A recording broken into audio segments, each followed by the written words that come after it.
আসসালামু আলাইকুম। আমি আশা সিদ্দিকা ঋতু নতুন আরও একটি ভিডিও দেখার জন্য আপনাদের সবাইকে স্বাগত জানাচ্ছি। আশা করছি কাছে দূরে যে যেখান থেকে আমার এই ভিডিওটি দেখছেন সবাই অনেক ভালো আছেন, আর আমিও আল্লাহ তাআলার অশেষ রহমতে আলহামদুলিল্লাহ অনেক ভালো আছি।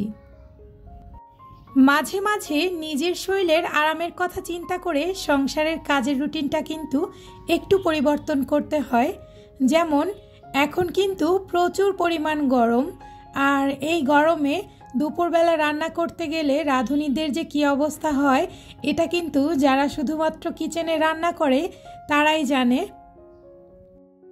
তো আজকে আমি আমার নিজের শরীরকে গরম থেকে রক্ষা করতে প্রতিদিনের কাজের রুটিনে আনলাম সামান্য একটু পরিবর্তন। চলুন দেখে নেওয়া যাক কী সেই পরিবর্তন। ভিডিওর শুরু থেকে এ পর্যন্ত যেটা দেখতে পাচ্ছেন এটা হচ্ছে আমার সকালের নাস্তা। এখন যেহেতু প্রচুর পরিমাণ গরম, তো এ কারণে চেষ্টা করি ঠান্ডা এবং ভারী কোনো খাবার খাওয়ার জন্য, যেগুলো খেলে অনেকক্ষণ পেট ঠান্ডা থাকে আর সেই সাথে ক্ষুধাটাও কম লাগে। তো সকাল সকাল উঠেই আমি বানিয়ে নিলাম দই চিড়া, আর দই চিড়াটা আমি ফ্রিজে নরমালে রেখে দিলাম। এই ধরনের খাবার সাধারণত ঠান্ডা ঠান্ডা খেতেই বেশি ভালো লাগে। এই কারণে ঘুম থেকে উঠেই আমি সকালের নাস্তাটা বানিয়ে ফ্রিজে রেখে দিলাম। আর দই চিড়া বানাতে যেহেতু খুব একটা সময় লাগেনি, এই কারণে একদম সকাল সকালেই আমি কিন্তু দুপুরের রান্নাটা বসিয়ে দিলাম। নর্মালি আমি কিন্তু সকালবেলা ঘুম থেকে উঠে নাস্তা করে চা খেয়ে তারপর ঘরের কাজকর্ম শেষ করে, মানে ঘরটর পুরোপুরি গুছিয়ে ক্লিন করে তারপর কিন্তু রান্না করতে আসি।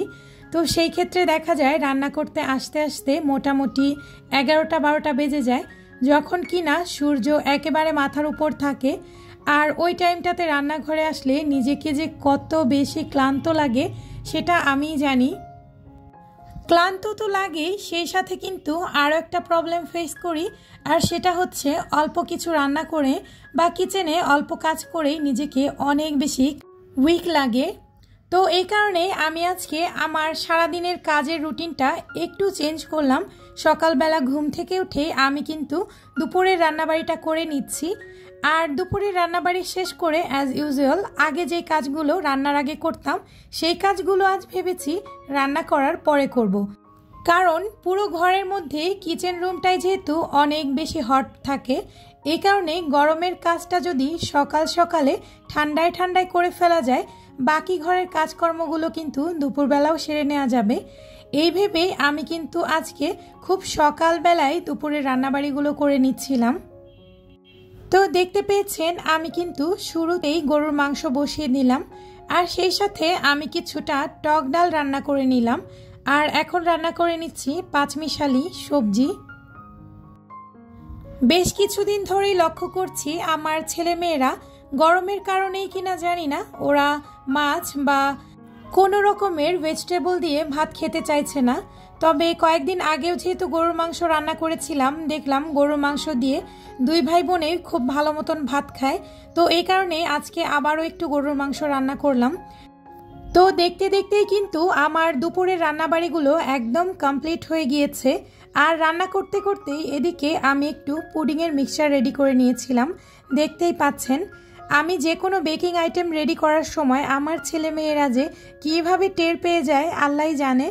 ওরা একদম আমার কাছে এসে দাঁড়িয়ে থাকে, বেকিং করা দেখলে ছেলে আর মেয়ে দুজনেই অনেক বেশি খুশি হয়ে যায়। আমি যখনই কোনো বেকিং আইটেমের খাবার বানাই তখনই আমার ছেলে এসে সেটা নাড়াচাড়া করবে, আমার সামনে এসে দাঁড়িয়ে থাকবে, সেগুলো দেখবে, এতেই হয়তো বা ওর ভালো লাগে। আজও করছিল। আর এই জিনিসগুলো দেখতে কিন্তু আমার বরাবরই অনেক বেশি ভালো লাগে, কারণ আমি একটা জিনিস বানালে আমার ছেলে মেয়েরা সেটা দেখে, সেটা তৃপ্তি নিয়ে খায়। এটার চেয়ে বড় সুখ কিন্তু একজন মা হিসাবে আর কোনো কিছুই হয় না। তো যাই হোক, আমি এদিকে পুডিংটা ওভেনে বসিয়ে দিলাম, আর সেই সাথে গরম যেহেতু প্রচুর পড়েছে আমি কিছুটা লেবুর শরবত বানিয়ে ফ্রিজে রেখে দিব, যাতে করে কিছুটা টাইম পর পর আমার বাচ্চাদেরকে আমি সার্ভ করতে পারি। বেশ খানিকটা লেবুর শরবত বানিয়ে তারপর এখন আমি ফ্রিজে রেখে দিচ্ছি। ভিডিওর এই পর্যায়ে আপনাদের কাছে ছোট্ট একটি রিকোয়েস্ট করে রাখি, আমার ভিডিওটি যদি আপনাদের কাছে ভালো লেগে থাকে তাহলে আমার এই ছোট্ট চ্যানেলটি সাবস্ক্রাইব করে আমার পাশেই থাকতে পারেন। আর সেই সাথে আমার ভিডিওতে যদি কোনো ভুল ত্রুটি থেকে থাকে সেটাও চাইলে আপনি আমাকে কমেন্ট করে জানাতে পারেন। আমি অবশ্যই চেষ্টা করব আমার ভুল ত্রুটিগুলো সংশোধন করে নেওয়ার জন্য। একই সাথে যারা আমার ফেসবুক পেজ থেকে ভিডিওটি কন্টিনিউ করছেন তাদেরকেও বলছি, আপনারা চাইলে কিন্তু আমার এই ছোট্ট পেজটা ফলো দিয়ে আমার সাথেই থাকতে পারেন। আর হ্যাঁ, অবশ্যই ভিডিওতে একটা লাইক দিয়ে দিবেন, কারণ আপনার একটি লাইক আমাকে নতুন আরও একটি ভিডিও বানাতে অনেক বেশি উৎসাহিত করে। তো যাই হোক, আমি এখন আমার ভিডিওতে মনোযোগ দিই।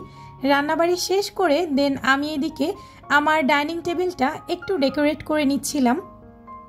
নর্মালি আমি সব সময় ডাইনিং টেবিল যেভাবে ডেকোরেট করে রাখি আজ কিন্তু সেভাবে ডেকোরেশন করছি না। আজকে টোটালি আমি আমার রান্নার সেটটা উঠিয়ে রেখেছি, আর সেই সাথে আমি টেবিলের উপরে বিশাল একটা টেবিল ক্লথ দিয়ে দিলাম। আর টেবিল ক্লথটার উপরে আমি একটা ট্রান্সপারেন্ট ক্লথ কাভারও দিয়ে দিলাম। আর সেই সাথে টেবিলের উপরটায় যেই যে জিনিসপত্রগুলো থাকে সেগুলো দিয়ে হালকা একটু গুছিয়ে নিচ্ছি। আমি যেহেতু আজকে খুব ভোরবেলা রান্নাবাড়ি শুরু করেছিলাম, এ কারণেই কিন্তু আমার দুপুরের রান্নাবাড়িগুলো শেষ করতে করতে মোটামুটি 10:30 বেজে গিয়েছিল। মানে একদম সকাল সকালেই কিন্তু আমার দুপুরের রান্নাবাড়িগুলো হয়ে গিয়েছিল।